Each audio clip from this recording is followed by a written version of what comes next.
to today's session. My name is Ken Magaburi. I'm a trainer with the Kenya Elite program.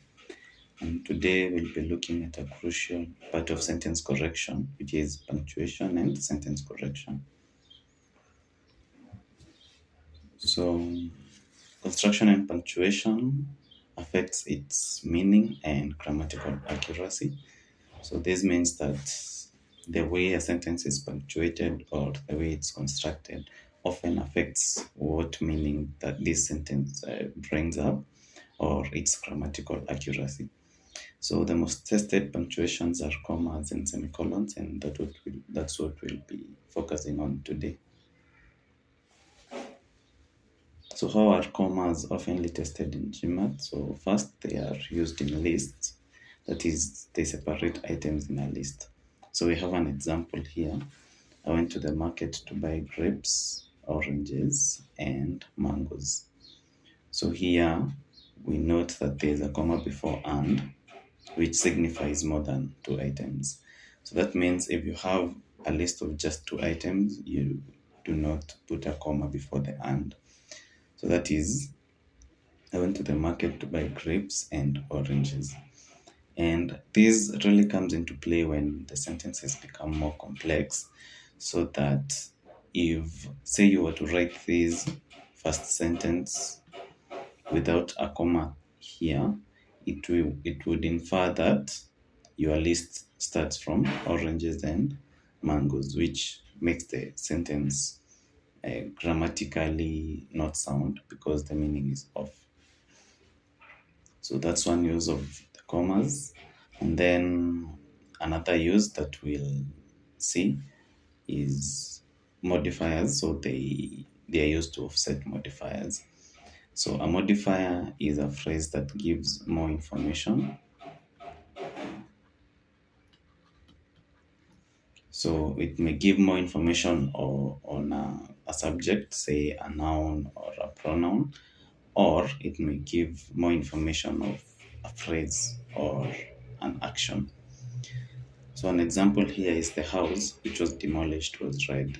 So we have our modifier marker here, which is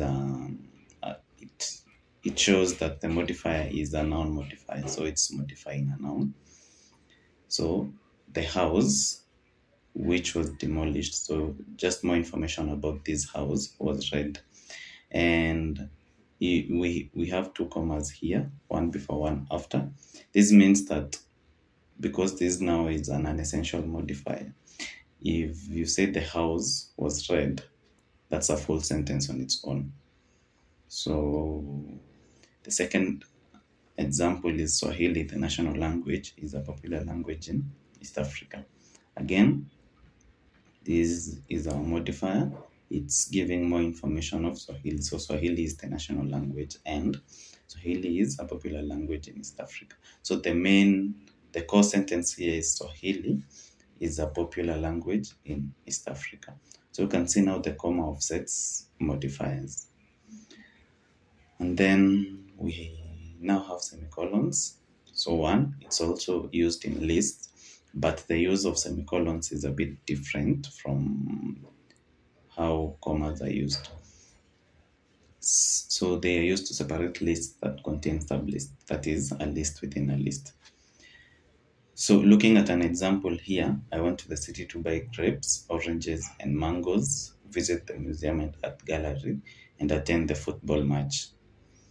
So we can see here that there is lists, but also that list contains more items inside of that item. So we have the first item. So I went to buy. So what did I buy? 1, grapes, 2, oranges, and 3 mangoes. And then I went to visit. So visit what? 1, the museum, 2, the art gallery. And then I went to attend the football match. So we can see there is this list. So to buy grapes, mangoes, and oranges, that's the one item in the bigger list. Then to visit the museum and art gallery, That's the second item. Then the third item is attend the football match. So the problem with this is if you use commas to separate all of them, the sentence becomes clumsy. The sentence, now you cannot clearly see the meaning, because here someone can assume that you went to buy grapes, oranges, and mangoes and visit the museum as an item in that list that you bought, which is at best confusing or just ambiguous. To make this meaning clear, because remember, we want our sentences to be as concise as possible. So I went to the city to buy grapes, oranges, and mangoes. So when that sub list is over, you use a semicolon. Then visit the museum and art gallery. So the second list is over, use a semicolon, and then you finish off with your third item in the list and attend the football match. So this just makes the sentence clearer and makes it easier to understand what this sentence means. And then the second use of semicolons is it's used to join two independent clauses. So we have a sentence here: the CEO called for a meeting, semicolon, she was concerned about the workers' strike. So the first part is independent on its own. The CEO called for a meeting, that's a complete sentence. The second one, she was concerned about the workers' strike, that's a second complete sentence. So if you have those two independent clauses, you can join them using a semicolon. So if you were to replace this semicolon with a comma, so the CEO called for a meeting, comma, she was concerned about the workers' strike, that would be grammatically wrong, because you cannot use a comma to join two independent clauses. That causes something called a comma splice. So you are joining two full sentences or two complete sentences using a comma. So if you're not using a semicolon, you can use a conjunction. So sometimes you can use comma, conjunction, and the other part of the sentence, or you can just use another conjunction. So an example of a sentence that has the exact same meaning is here. The CEO called for a meeting because she was concerned about the workers' strike. So this now is also grammatically correct. So you can use a conjunction to connect these two independent clauses, or you can use a semicolon. So with that said, we can tackle an example, and you can go ahead and pause, try the example on your own, and then we can discuss. You're watching Success with Bob Mwiti Show, presented to you by Upstack America. Upstack America is a consulting company that helps immigrants find amazing higher education and job opportunities in the tech industry in the United States. You can find our programs by going to www.upstackamerica.com. Upstack America, we wake you up to the unlimited potential. So here we have, in 1913, the largely self-taught Indian mathematician mailed on 20 of his theorems to 3 different British mathematicians. So notice we have a semicolon there.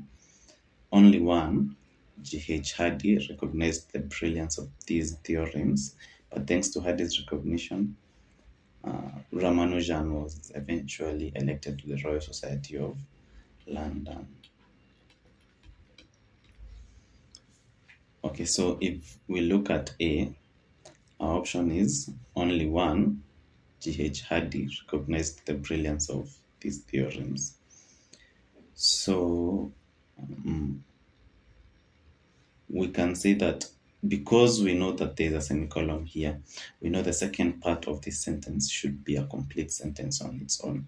So if we read option A, it's only one, G.H. Hardy, recognized the brilliance of these theorems, but thanks to his recognition, the mathematician was eventually elected to the Royal Society of London. So this is fine because it has now used GH Hardy. Notice the 2 commas here. So this kind of becomes a modifier. So it's just giving the name of this one mathematician, or the one British mathematician that recognized the brilliance of these theorems. And then after now the semicolon, so we keep A. After the semicolon, we have they were brilliant, comma. So that's a good start because they is a pronoun, it can stand in for subject. And then we reach here where a comma there is a comma that is offsetting. So they were brilliant, comma, GH Hardy alone recognized, comma, but thanks to Hardy's recognition. So here now we have one problem where it's GH Hardy alone recognized. So what did GH Hardy recognize? So the meaning is not there yet. We know what the sentence should mean, that GH Hardy is the only one that recognized the brilliance of these theorems. So here it kind of means that these theorems were brilliant and GH Hardy alone recognized something that's not included in our sentence here or our answer choice, and then just continues. So because the meaning is shaky, we can eliminate B. Then C, these theorems were brilliant, that's okay, but only one. So this is a modifier. What is it modifying? So the way it's constructed, this modifier will be modifying theorems and not the mathematicians, because now this requires this modifier to jump over this sentence which has a working verb, which cannot happen. So here technically this sentence says these theorems were brilliant, but only one theorem, that is GH Hardy, recognized. So of course that doesn't make sense. C is out. D, but only one GH Hardy recognizing their brilliance. So here we have another meaning problem. So this, if there is no comma here, this means that this whole thing is one. It's not like it's only one of the mathematician, that is GH Hardy. It now says only one GH Hardy. That means there are multiple GH Hardys, but only one of them recognized their brilliance. So that's completely off meaning-wise. So the D is out. Then E, again, only one GH Hardy recognized. So there are many GH Hardys and then only one recognizes. So E is out and we get our answer as A. So notice how the placement of commas to offset modifiers really affects the meaning of the sentence. And the thing with sentence correction is that you have to take the option with the literal meaning that it carries. So if the meaning is off, in as much as you know what it means, the answer choice must portray that exact meaning. Okay, so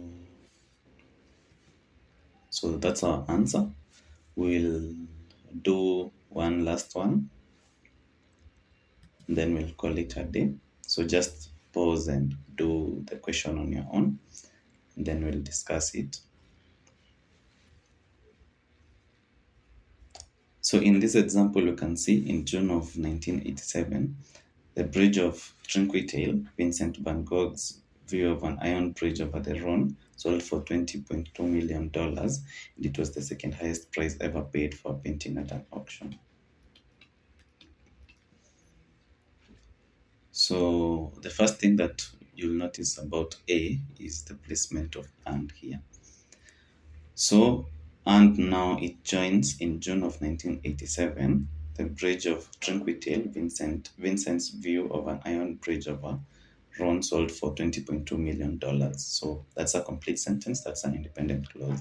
Then the second clause is, it was the second highest price ever paid for a painting at auction. Okay, so the conjunction is joining two complete or independent clauses. So that's okay. But now you have a pronoun here, it. So what is this it? So is it the $20 million, or is it this Bridge of Trinquitel that is the second highest price ever paid at an auction? Because the way now it's constructed, it's kind of a run-on sentence that doesn't make it clear what was this second highest price ever paid. Is it this $20 million, or is it our subject, which is not really clear? So we can keep A, but it's not very clear. So let's go on and see if we have a better option. So in B now, they introduce a comma and a modifier. So Iron Bridge over the Rhone, which sold for $20.2 million. So now we have a problem, because this is a noun modifier, and can it really modify the Rhone? So did the Rhone get sold for $20.2 million? We know that this Bridge of Trinquitel was the one that was sold for $20.2 million. So this is not, the meaning of this option is not really there. So we can eliminate B.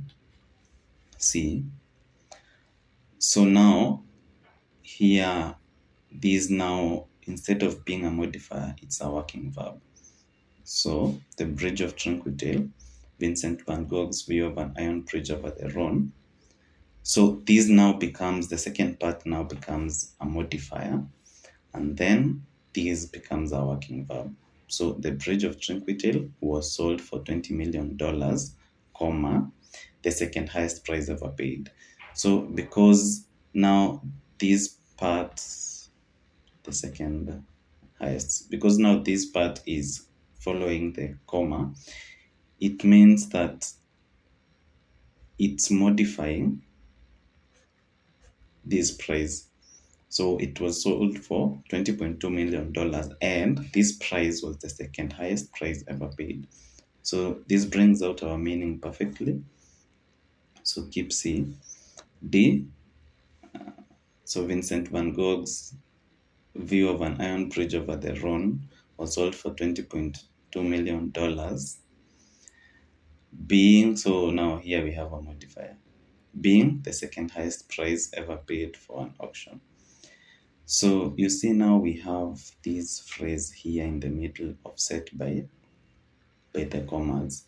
So that being a modifier, if you remove that modifier, our sentence becomes the Bridge of Trinquitel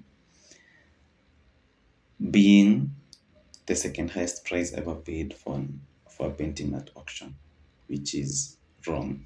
And because now being makes all this also a modifier, this is technically an incomplete sentence, because being now should either modify an action or the main subject, and we know the main subject is the Bridge of Trinquitel. So that means D is out. E, Rhone sold for $20.2 million. So we have a modifier here, and then and was the second highest price ever paid. So what is this and really connecting? So the Bridge of Trinquitel sold for $20.2 million and was the second highest price ever paid, because now these cannot refer to this $20 million. So these, meaning wise, it changed. So we can eliminate E. So left with A and C.